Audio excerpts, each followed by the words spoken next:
In this video, we're going to look at using the proportion model for problem solving. Our student learning objective says that I can solve real-world problems to find the whole given a part and the percent, the part given the whole and a percent, and the percent given the part and the whole. Our percent proportion model says that the part out of the whole is equal to the percent out of 100. Percent is always out of 100. We always know that part, but whether we need to find the part, the whole, or the percent may vary. In example 1, our question asks 75% of a yard is how many inches? Our step 1 is to analyze the problem and determine if we're trying to find the part, the whole, or the percent. In this problem, we're trying to find the part. The percent is stated in the problem, which is 75%, and we know how long a yard is in inches. That's our whole. So we're trying to find the part. Step 2 is to set up our proportion model. We're going to use a variable. In this case, we'll use x to represent the unknown part of our problem. In other words, what we're trying to find. So we're saying x, which is our part, out of 36, which is the total number of inches in a yard, is equal to 75, which is our percent, out of 100. As you see, we have our model set up just like the model on the left. The next step is going to be to cross multiply. We're going to write the products underneath the problem. We're going to start with 75 times 36, which is 2,700. As you can see, I've written that under the 36, so under the side that it's crossed with. The next side, I'm going to multiply x times 100. When we write a variable times another number, the other number is called the coefficient, and our coefficient is always written first, and our variable is always written next. That's why you see 100x. So that says 2,700 equals 100 times x, which is our unknown number.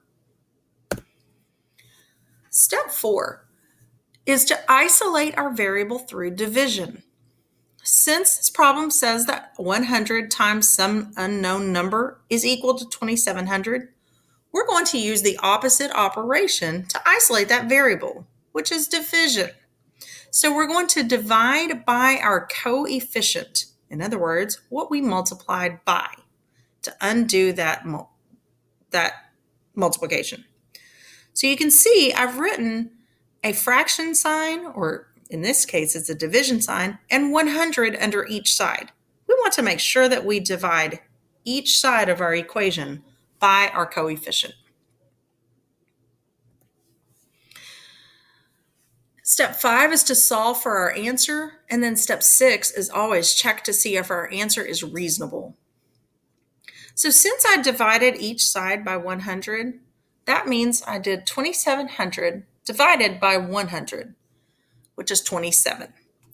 On the right side of the equation, I have 100x divided by 100. Well, since 100 divided by 100 is just 1, we don't write that 1. Instead, we just write our variable. So 27 equals x. Our answer is reasonable because if we were to find 1/4 or 1/4 of a yard, which is 25%, in other words, take that yard and divide it into 4 parts, we would have 9 inches. 3/4 means 3 of those 9-inch parts, which is 27 inches. So we know our answer is right. Let's look at another example. Our next example says that of the 856 students at Kane Middle School, 214 are on the honor roll. So we're asking what percentage of students at Kane Middle School are on the honor roll. Again, step 1, analyze the problem and determine if you're trying to find the part, the whole, or the percent. In this case, we're trying to find the percent. The question asks for it when it says what percentage. We know the total number of students, 856, and we know the part that are on the honor roll, 214. And I'll get that mistake corrected.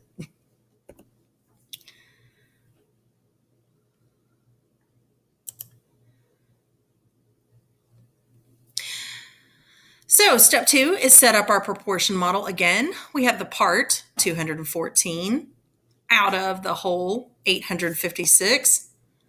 And that equals our percent, which is what we're trying to find, out of 100. As you can see, we've got our model set up just like the model on the left. The next step is to cross multiply. We're going to start with 214 times 100, which gives us 21,400. Then we're going to multiply 856 times x, and that gives us 856x. The next step is to isolate our variable through division. So since our coefficient this time is 856, we're going to divide each side by 856. When we divide 856 by 856, again, we just have 1. So our x kind of falls to the bottom. On the right side, we have 21,400 divided by 856. When we solve that, we get 25. Our answer is 25%, and it's reasonable because it means we basically split our number into 4 parts. If we check our answer by taking 856 and dividing by 4, we would get our answer of 214. So we know we're right.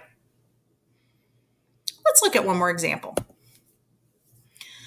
In this last one, sales tax is 7%. If the sales tax on a new car is $1,400, what was the selling price of the new car? We start out and determine if we're trying to find the part, the whole, or the percent. In this case, we're trying to find the whole, which is the selling price. The question tells us the percent because it says it's 7%. And we know that that percent is equal to $1,400, which is the part.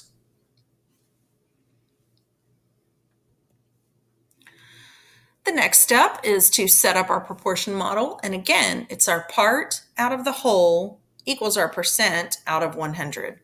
Our part in this case, the tax, is $1,400. And that equals 7% out of 100. We don't know the selling price of the car, so we don't know the total. The next step, we cross multiply. We're going to start with 1,400 times 100, which equals 140,000. Then we multiply 7 times our variable of x, and that gives us 7 times x, or 7x. The next step would be to isolate our variable through division. In other words, we're going to divide each side by whatever we multiplied our variable by. In this case, 7. So we divide each side by 7. And 7 divided by 7 gives us 1x. So we just write that x there. And then 140,000 divided by 7 gives us 20,000. So that's the selling price of our car. Our answer is 20,000, and it's reasonable because if we think about the part of the tax was under 10%, we could check for, since 7% is less than 10%, we could take that 10% estimate and multiply times 10, and that would equal 100. Our estimate of 14,000, so we could take that $1,400 tax, multiply by 10, and get $14,000.